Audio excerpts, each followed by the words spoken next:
It's difficult to believe that the main event of the World Series of Poker could be fixed, but in 1972, that's exactly what happened. The WSOP as we all know it today was at risk of losing its credibility and having its reputation tarnished forever. This also led to the winner not getting the WSOP bracelet that year. This is the untold story of the backroom deal that changed poker forever. It's hard to imagine the early days of the main event. Essentially, it was a small gathering of friends, albeit the most skilled poker players globally. That year, the main event had 12 slated players, but only 8 appeared at the tables due to reportedly attractive side cash games. The entry fee was also doubled to $10,000 in order to draw more players and publicity, and it hasn't changed since. Half of each player's $10,000 buy-in was covered by Benny Binion, who aimed to gain publicity for the event. The previous year's champion Johnny Moss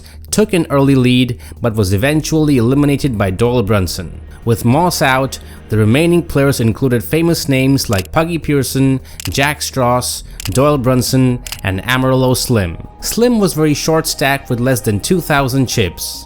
However, he staged a comeback by defeating Doyle Brunson's pocket tens with trip 5s on a 5-5-3 flop. This victory allowed Slim to regain momentum in the game and soon saw Jack Straus eliminated. The final took an unexpected turn when Benny Binion's publicity machine went into action. Players found themselves suddenly surrounded by reporters armed with notebooks and even television cameras. Doyle Brunson expressed his displeasure with the situation. Till the 1970s, Doyle Brunson had lived the life of an outlaw most of his life, particularly being sensitive to the illegal status of poker in numerous states. To safeguard his family from potential repercussions, he consistently maintained a low profile. He had 3 children, and he did not want his family to be treated as second-class citizens because of what he did. Additionally, Doyle was not only afraid of not being let in on future lucrative cash games if he were to be pronounced the world champion of poker, but also of a tax audit. As he observed the reporters, a sense of fear crept in. He tried to avoid the reporters, and when he did speak with them, he used the alias Adrian Doyle and said he came from Texas and that some people called him Texas Dolly. He worried that after 2 decades or more of earning his livelihood in the shadows, he was on the verge of exposure to the sunlight and there was a genuine risk of getting burned. Subsequently, an event unfolded that would never be permitted under the present WSOP regulations. Doyle called a timeout and met with Jack Binion, Puggy Pearson, and Amarillo Slim to have a discussion. He informed them he was uncomfortable with the publicity and, as a result, did not wish to win the event. Puggy Pearson, who led mixed views on publicity, was swayed by Brunson's rationale. He declared that he too had no desire to win under such circumstances. However, Amarillo Slim stood in stark contrast to Doyle Brunson. He relished attention, enjoyed publicity, and aspired to be a champion. So, when the others communicated their disinterest in winning, he stated that he, in contrast, wanted to emerge victorious. The players struck a deal whereupon Puggy Pearson and Doyle Brunson would let Amarillo Slim win the tournament, but in return, they would take the cash value of their current chip stacks from Slim's prize. At that point, Slim had very little chips, so Puggy and Doyle decided to allow Slim to win some hands. But Amarillo couldn't resist the urge to exaggerate his success to the media and the onlookers, behaving as if he was winning solely on merit. He made such a spectacle of himself that it became embarrassing. Eventually, Doyle intentionally defeated him in a hand just to put an end to his antics. Observing all of this, Jack Binion was horrified. After drawing the attention of the media, he realized that the entire event was at a risk of losing credibility and having his reputation tarnished forever. He held a meeting with the players in the sombrero room of the Binion's Horseshoe, insisting that they return to fair play.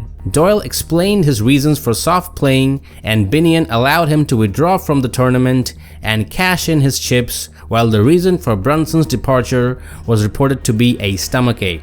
And so Texas Dolly walked out of Binion's office and out of the Horseshoe. Here was a man known to boast that he had once played poker for 5 straight days without sleeping.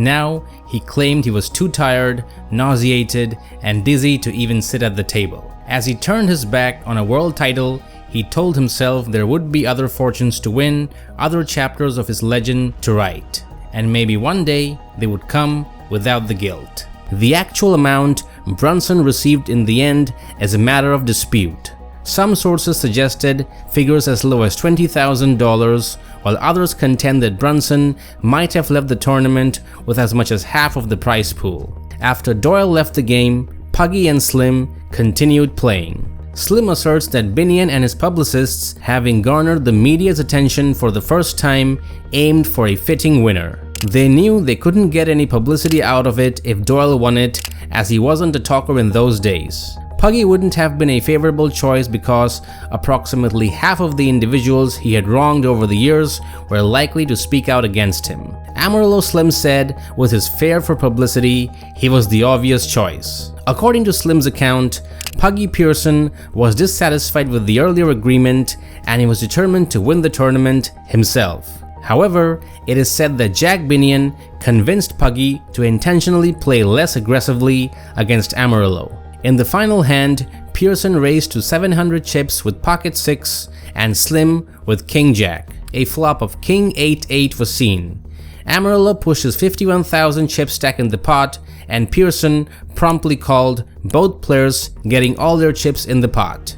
Turn and river were a deuce and an 8 respectively, and Slim won with a bigger full house. According to the Hendon mob, Amarillo walked away from the table with winnings of mere $15,000, only 3 times his investment. Puggy Pearson ultimately exacted his revenge the following year by winning the 1973 WSOP Main Event. Additionally, he achieved the distinction of becoming the first player to win 3 WSOP events in a single year. Following his victory in the 1972 Main Event, Amarillo Slim received an invitation to appear on Johnny Carson's The Tonight Show on June 12 of the same year.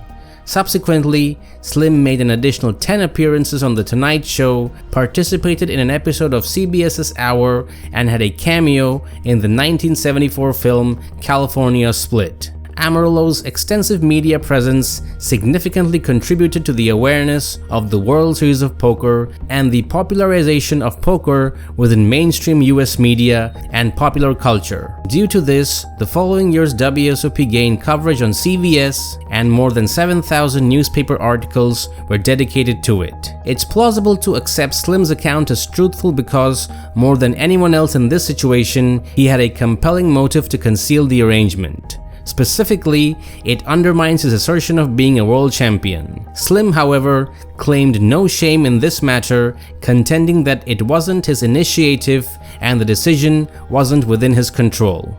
He believed that it was executed in the best interests for poker. Doyle Brunson shared no shame in it either, since he publicly withdrew and, as a result, wasn't implicated in the sham ending. Perhaps the man who harbored shame in this situation was Jack Binion himself. This would explain why 1972 stands as the singular year in the entire history of the World Series of Poker when a gold bracelet was not bestowed upon the winner.